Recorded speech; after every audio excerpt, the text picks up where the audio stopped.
Welcome to Tactical Legal Tips. Our discussion today involves a particularly vexing legal problem that is a dispute between a repo man, the borrower, and the tow truck right there in the driveway.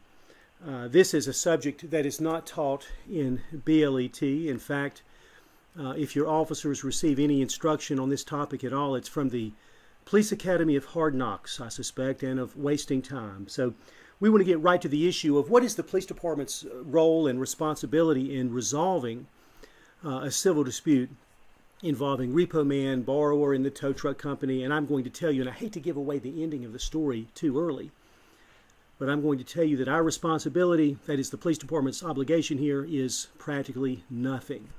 As far as I'm concerned, this is a civil matter. This call came into us from one of our client police departments at 10:43 p.m.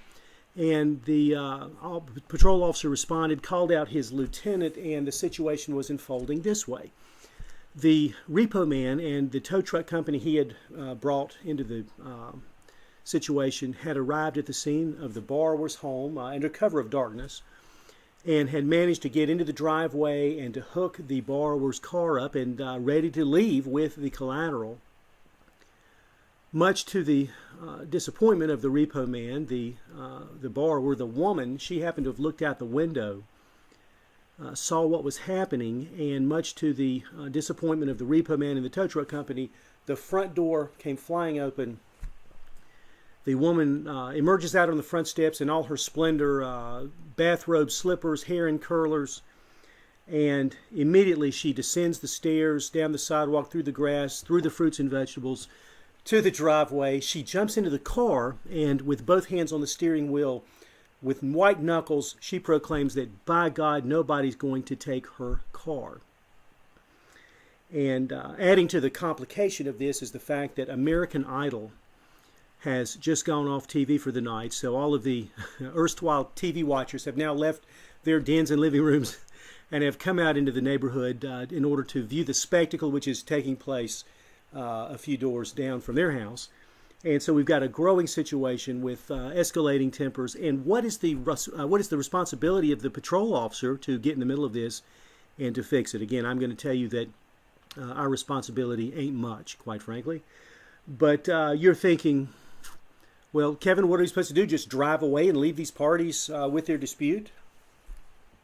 Well, yeah, I am suggesting that as a matter of fact, but that's a little bit too easy, and we may want to take a little bit more time in this call to see if we can fix or help them think about how to fix the problem themselves before we clear the call.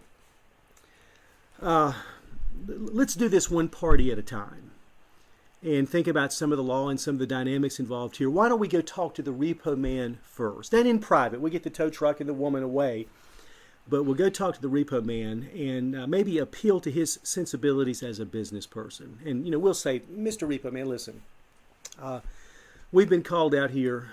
You've called us, and the woman has called us, and the tow truck has called 911. Everybody's calling us to come fix it. But, sir, you know what the law is. You know that according to General Statute 25-9-609, paragraph B, that you cannot insist on repossessing collateral without a court order where there's been a breach of the peace. Now, a little time out. I quoted in the statute, and I'm not making these things up. You've heard this law before. We've all heard that when there's a breach of the peace, repossession can't take place. But this is more than an urban myth. This is an actual statute. And if we go to the general statutes, we'll see where this is set forth. Now, Chapter 25, admittedly, is not a chapter that law enforcement officers spend much time with. Chapter 25 is the Uniform Commercial Code. All 50 states have the same uniform enactment here. Article 9 is part of secured transactions law, and then this particular section deals with, again, repossession of collateral. Paragraph B makes it clear that without judicial process, a secured party can repossess only if there's not a breach of the peace. Now, the advantage, perhaps, of quoting the actual statute to the repo complainant is that you have instant credibility right out of the starting blocks. In fact, I'm willing to bet he doesn't know what the statute is, but you do. So you're coming at this problem from a legal standpoint, and he or she has to be impressed with you, I would think. In any event, The repo man doesn't agree. The repo man says, look, I know I can't repossess when there's a breach of the peace, but the fact of the matter is there was not a breach of the peace. We came, we got in the driveway, we hooked up, and by the time woman came out screaming many polite cuss words at us, we had already repossessed. The tow truck's already hooked up. The collateral belongs to my client, the lender, so it's too late for her to have a breach of the peace at this point. And he makes what sounds like a valid argument, but I'll be honest with you. Deciding when and whether there's a breach of the peace really isn't the responsibility of the Acme Police Department out there in the driveway at 11:30 at night. And if he's asking us to construe or interpret the statute, we're just not going to play that.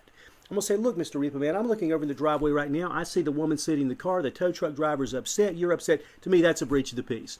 A breach of the peace is a confrontation between the borrower and the lender, and that's exactly what we have, timing notwithstanding.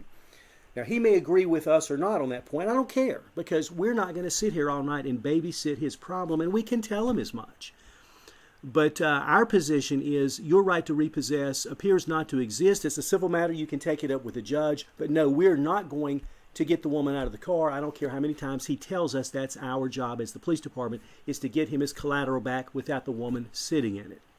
So we might appeal to him this way. Say, listen, Mr. Repo Man, you're a businessman, and it occurs to me that if you insist on going through with the repossession, and it's not up to me, we're going to clear this call here in a few moments, and you're going to be left to make some decisions on your own. But if you insist on going forward with the repossession, it occurs to me that if the district court or the superior court disagrees with you on this, whether there was a breach or not issue, then you may be setting your company and yourself personally up for civil damages. That is civil liability, money payable directly to that woman sitting in the car right now. And I don't see how that's in your best legal interest or in your best interest in keeping your job as a repo man and maintaining your livelihood. But, sir, that's up to you, and I'll let you think about that. In the meantime, I'm going to go speak to one of these other parties. And so we walk away and let him stew over that for a moment. Now, who do we want to speak to next? Doesn't really matter. Let's go talk to the woman and see if we can appeal to her sensibilities. Now, she's sitting in the vehicle, and by God, she's not getting out. She's made that much clear. But we can talk to her for a moment and say, listen, ma'am, I'm going to be honest with you. I don't believe the repo man has the right to continue with the repossession tonight, but it's not up to me to decide, and he may decide to go forward or not. That's going to be totally up to him. But I tell you what, your problem right now isn't so much the repo man. Your problem is the tow truck driver here. And he's already come out and hooked up to your vehicle, and now he's not going to leave until he gets some money. So what I'm going to suggest, ma'am, is that, listen, you've got a job in the morning, don't you? Don't you have to be up and ready for work in the morning? Well, I don't see how sitting in the driveway all night is in your best interest. Why don't you consider paying the tow truck man $75? I know that hurts, but your other option is to sit out in the driveway all night and be a spectacle for your neighbors, and then you're not ready to go to work in the morning. Why don't you offer him $75 for his time and his trouble and his gasoline, see if he'll unhook the car and go away. That might just work. And I'll let you think about that for a moment. In the meantime, let me go speak to the tow truck driver. So I go speak to this gentleman, and I say, listen, sir, I hate this has happened. I realize it's not your fault, but the fact is I'm not going to make the woman get out of the car. It's her car. It's her driveway, and there's only so much I'm going to do, in fact, which is very little. I'm going to clear this call here in a few moments, and you are going to have to be adults and work this out yourself. But I tell you what, I've got a suggested way to fix this for you and the woman here. Let me appeal to you as a businessman. I'm not trying to tell you your business, but right now it occurs to me that while you're sitting here wasting time in this driveway for 1 hour, 2 hours, 3 hours, I don't know how long you guys are going to stay out here, your competitor is out there getting up all the paying customers and making lots of money tonight. Now, it would make sense if you would clear this call, because this was a loser for you, I realize that, but if you would clear this call and then go out and get some paying customers, you're going to be better off in the long run. Why don't you go offer this woman a settlement? If she'll give you $50, you'll unhook her vehicle and go on your way. That way you get a little bit of something and she gets out of this embarrassing situation with her neighbors. So there, ladies and gentlemen, we've put the dynamics in place for these adults, hopefully, to come together and work this out among themselves. Everybody's happy. Repo man is happy. He can come back later with a court order and get his vehicle then. The woman is happy. She lost a little bit of cash up front, but she has the dignity of going back in the house and going to bed and being ready for work in the morning. The tow truck driver gets a little bit of money out of this deal also, so he can go back and make money elsewhere. Now, you may notice I told the woman $75. I told the tow truck driver $50. Well, therein is a little tactical legal tips sleight of hand. With the woman thinking 75, tow truck driver comes up there and mentions 50. She thinks she's got a bargain, deal is struck, and perhaps everybody can go on their way and be done with this otherwise difficult situation out in the driveway. Now, incidentally, the woman is not dealt with as easily as I said. She's got a couple of other issues she's going to claim. One, she says, look, I talked to the bank 2 days ago. They promised to give me another month to make my payment, and they're lied. They sent the repo man up there. And she wants to press that case upon the officer. Officer doesn't care about that. It's not our responsibility. I don't know who said what. I can't arbitrate that out in the driveway. So if she feels she got a bum steer from her bank, her remedy is go borrow money from a different bank next time. But the police department just can't resolve that for her. Her other issue is this. Very often in these cases, she says, look, they're trespassing on my property. I told them to get out of my driveway, and they didn't. Officer, arrest them for trespass. So you hear that sort of thing. Sounds like a good claim, but the fact is, chances are, in her original promissory note and in her original security agreement that she signed maybe 2-3 years ago in favor of the bank, I'm willing to bet that somewhere in that paperwork, if you were to examine it, you might find that on page 18 at paragraph 79, this woman has given the bank express permission ahead of time, consent, to come on her property as necessary to repossess in the event of her default. So I don't know that I'm finding probable cause for trespass. Now you can raise that with a woman and say, ma'am, I don't know that there is a trespass because chances are they're out here with permission you gave them when you signed the original paperwork. Isn't that right, Miss Jones? And she says, well, I don't know. Hell, I signed that paperwork 3 years ago. And they said, well, why don't you go in the house and find your paperwork? And she's not going to do it. She's not tricked that easily.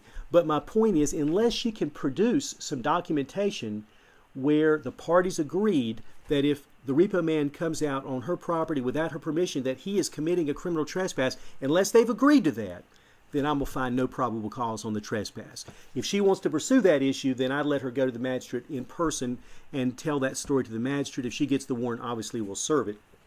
But otherwise, I don't see probable cause for a trespass on these facts. This is the typical case.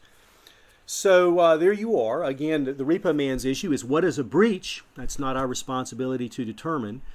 By the way, there is case law. I'll give you an example. I believe I may have mentioned to you that a breach of the peace is ordinarily thought of in terms of a confrontation between borrower and lender. Let's see if we can find a case on this. How about this one? Everett versus U.S. Life Credit Corporation, 74 NC App 142. This is a case from 1985. Here's what the court said there, and there are tons of these cases. Where there is confrontation at the time of the attempted repossession, the secured party must cease the attempted repossession and proceed by court action. And what that means is that if the lady pays the $50 and goes inside and everything is nice and peaceful, repo man cannot come back 2 hours later and attempt it again. In other words, once his right to repossess has been extinguished, it appears to me it's extinguished for all purposes. His only recourse, go to court for a claim and delivery order or post-judgment, a writ of possession. The sheriffs know about those types of issues. But otherwise, these proceedings are over in the driveway. Now, do we have to hang around to watch this deal take place? Absolutely not. We've given these adults the ingredients to work it out and to have a way out of this problem, but the police department doesn't use its resources most efficiently when we sit out there and babysit a civil matter all night. We've got other work that needs to be done. If you want to have this talk and this negotiation with these parties, that's up to you. It might help resolve things, but as far as I'm concerned, we take up the radio microphone, we clear the call, and we're out of there. And these are adults who engaged in personal, civil business dealings, and they'll just have to make the best of it. I hope that information was helpful to you. These can be difficult, challenging encounters. No two are ever quite the same, so these are just some dynamics for us to think about. Hope it's helpful. I enjoyed having you with us this time. I look forward to seeing you next time on Tactical Legal Tips.